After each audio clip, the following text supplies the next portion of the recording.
ओम शांति। सत्य पिता निराकार सोमनाथ महाप्रभुंकर सोमरस अर्थात ज्ञान अमृत को पान करुथिबा निराकारी आत्मिक प्रभु संतान मानंकु अंतरर सहित ईश्वरीय शुभ अभिनंदन शुभेच्छा सुस्वागतम सुप्रभात। जो माने आज्ञाकारी संतान हुंतु कर्मचारी हुंतु बा सेवक हुंतु सेमानंकु समस्ते आदर करिथांती तांकर गुणगान मध्य करिथांती। रामचंद्रंकर कथा किए बा न जानती। से एपरि आज्ञाकारी सत्यनिष्ठ श्रेष्ठ जे पितांकर सत्य रक्षा करने को जाई पितांक ठारू आज्ञा पाई वनवास चलीगले।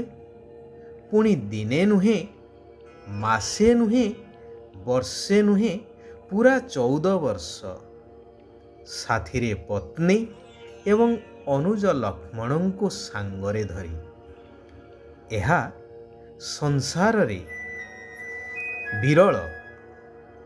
केवल त्रेतया जुगरे नुहे परंतु पूरा कल्परे अर्थात 4 जुग मध्यरे एपरि दृष्टांत आउ केउठारे देखिबा को मिले नाही। विशाल अयोध्या राज्य धनधान्य रे परिपूर्ण राजभक्त प्रजा समूह सुख शांति रे भरपूर राज्य प्रति तीले मात्र मोह न रखी नम्रतार सहित सहर्षे समस्तंक ठारू विदाय नहीं चलीगले वनवास रे। थरे मात्र प्रश्न करि नाहंती कि पिता एपरि काहींके आदेश देउछंती। एहा पछरे पितांकर कौन विशेषता रहिछि बा कौन विवशता तांकर रहिछि थरे मात्र चिंता करि नाहंती। एठारू वन को गला परे किपरि रहिबु किपरि चलिबु ए कथा मध्य थरे मात्र चिंता करि नाहंती। कारण तांको जणा थिला प्रत्येक घटनार पछरे कल्याण ही अछि एवं गुरुजन जहा कहउछंती बा जहा आज्ञा दउछंती ताहा पालन करिबा पिलामानंकर कर्तव्य। एहा मध्य संपूर्ण वास्तव जहा रामायणर फलाफलर स्पष्ट प्रमाण मिले। रामचंद्रंकर एही दृढ़ पदक्षेप सारा मानव समाज पाई एक विराट शिक्षा जहा मध्य प्रतिफलित होइथिला राम भक्त हनुमानंक उपरे। मनरे तांकर केबे भी संशयर चिन्ह वर्ण नथिला कारण से थिले आज्ञाकारी प्रभु भक्त। श्री रामचंद्रंक उपरे प्रगाढ़ विश्वास रखी तांको नाम को स्मरण करी प्रत्येक कार्य सहजरे सिद्ध करुथिले। रामचंद्रंकर आज्ञा को प्रभु प्रसाद भावी कार्य परिणत करुथिले अचिरे। मोटामोटी भावरे कुहा जाई पारे कि आज्ञाकारी संतान मानंकर कर्तव्य बा तांकर एही आज्ञा पालन करिवार कर्तव्य को देखि तांको उपरे समस्तंकर शुभाशीर्वाद जोगु सेमानंकर आत्मिक शक्ति वृद्धि पाई थाए एवं प्रत्येक कार्य सेमाने सफलता को प्राप्त करिथांती। कथारे कहा जाए ना कि वर्तमान ना से रामचंद्र अछंती ना से राज्य अछि अर्थात ना पिता धर्म पालन करुछंती ना संतान पितृभक्त अछंती। सेथिपाई सत्य पिता निराकार परमात्मा शिव भगवान कहउछंती मधुर संतानगण ତୁମମାନଙ୍କୁ ନିଜର ଦୈବୀ ଏବଂ ମିଠା ଚଳଣି ଦ୍ୱାରା ଭଗବାନଙ୍କର ପ୍ରତ୍ୟକ୍ଷତା କରିବାକୁ ହେବ। ସମସ୍ତଙ୍କୁ ଶିବ ବାବାଙ୍କର ବାସ୍ତବିକ ଜ୍ୟୋତି ସ୍ୱରୂପର ପରିଚୟ ଦେଇ ଭବିଷ୍ୟ ଦୈବୀ ସମ୍ପତ୍ତିର ଅଧିକାରୀ କରାଇବାକୁ ହେବ। ଏହା ହିଁ ସତ୍ୟ ପିତାଙ୍କର ତାଙ୍କର ସତ୍ୟନିଷ୍ଠ ସନ୍ତାନମାନଙ୍କ ପ୍ରତି ଆଜ୍ଞା। ଯେଉଁମାନେ ଏହାକୁ ଆନ୍ତରିକତାର ସହିତ ପାଳନ କରିଥାନ୍ତି ସେହିମାନେ ହିଁ ଭବିଷ୍ୟ ସତ୍ୟଯୁଗୀ ସ୍ୱର୍ଗ ରାଜ୍ୟରେ ଉଚ୍ଚ ପଦର ଅଧିକାର ପ୍ରାପ୍ତ କରିଥାନ୍ତି। ସେଥିପାଇଁ ପ୍ରଥମେ ନିଜକୁ ଜ୍ୟୋତିର୍ବିନ୍ଦୁ ଆତ୍ମନିଶ୍ଚୟ କରିବା ଆବଶ୍ୟକ। ଯେଉଁମାନେ ଦେହୀ ଅଭିମାନୀ ଅର୍ଥାତ୍ ଆତ୍ମ ଅଭିମାନୀ ସେମାନେ ବହୁତ ମିଠା ଏବଂ ସ୍ନେହୀ ହୋଇଥିବେ।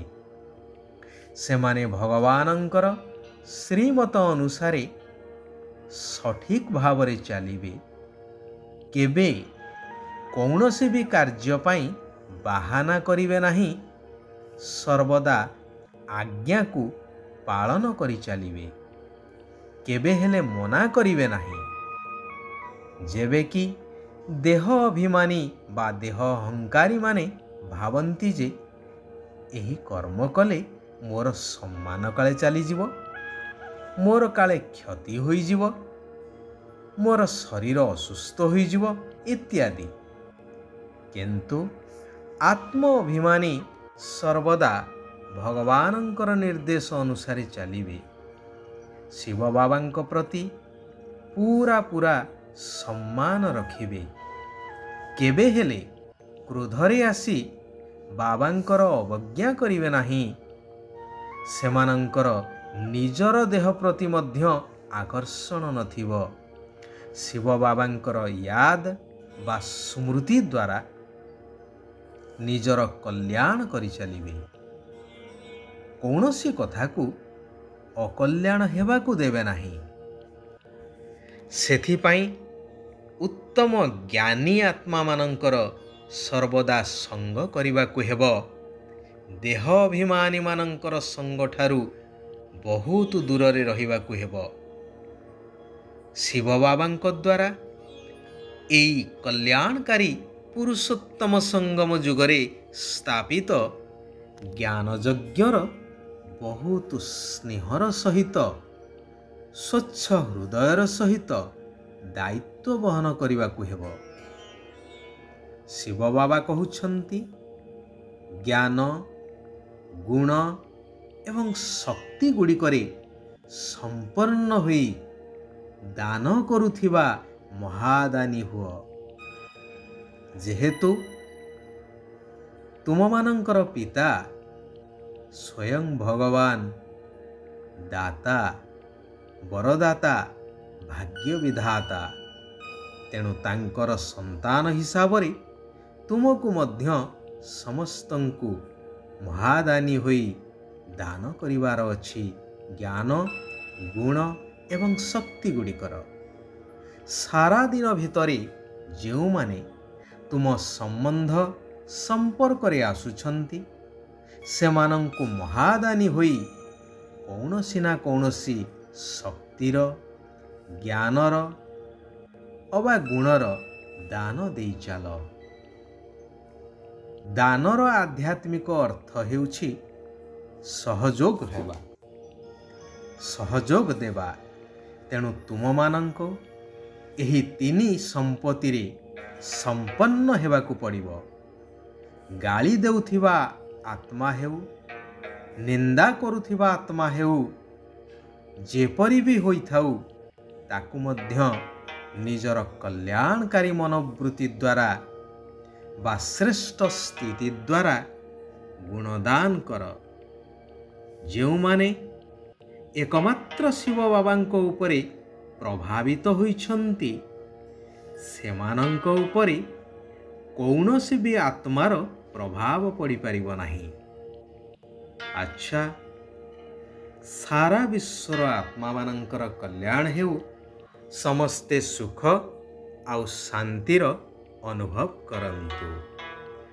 ଓମ୍ ଶାନ୍ତି, ଓମ୍ ଶାନ୍ତି, ଓମ୍ ଶାନ୍ତି।